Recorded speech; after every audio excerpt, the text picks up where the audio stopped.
Live with clickorlando.com and streaming on News 6 Plus. This is News 6 at 7. Documenting the war in Ukraine. Desensitized to violence, and we're desensitized to war, and until you're confronted with it, I think it's very difficult to, truly understand what it's about. A local college student made it his mission to see the conflict firsthand, what he learned from people caught in the conflict a little later. Documenting Russia's war on Ukraine. Up next, why one local college student risked his own life to bring his camera to the conflict. Next month marks 1 year since Russia launched its unprovoked war on Ukraine. Tonight, families are boarding up and cleaning up after another round of drone and missile attacks hit multiple cities. This is some of the damage in the capital city of Kyiv. Hundreds of people huddled in underground subway stations for safety. Over the past year, we've brought you stories of people and families from Ukraine fleeing here to Central Florida for their safety. But one local college student just made the journey overseas and documented everything he saw. News 6's Brian Didlake has the story.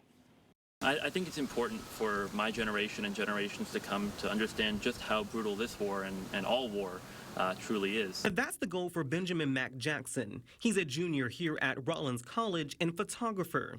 His focus, telling what's happening in Ukraine. And I think my photographs are the best possible way that I can tell people about what occurred over there. Which is why Benjamin decided to travel to Ukraine on his own dime and document the conflict with his camera.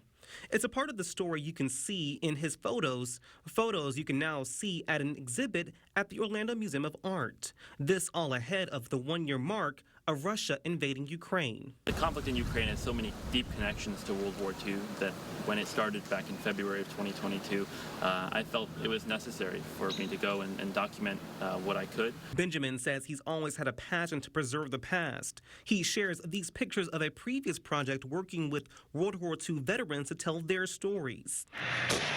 As he documented this Russian-Ukrainian conflict, Benjamin says you could see the real impact in the people. Now, of course, all the stories that I capture in Ukraine are unique and special in their own way, but one that particularly sticks with me the most is a man by the name of Andre. The Rollins College junior capturing the moments he met Andre, a rocket-propelled great operator who knocked out a tank last March.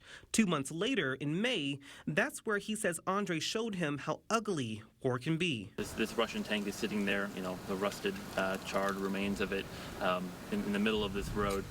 The body of the Russian driver is still in the tank, and the body of the commander is laying in the woods about 50 feet away.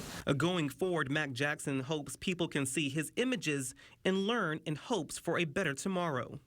Often we're desensitized to violence, and we're desensitized to war, and until you're confronted with it, I think it's very difficult to, truly understand what it's about. In Orlando, Brian Didlake getting results. News 6.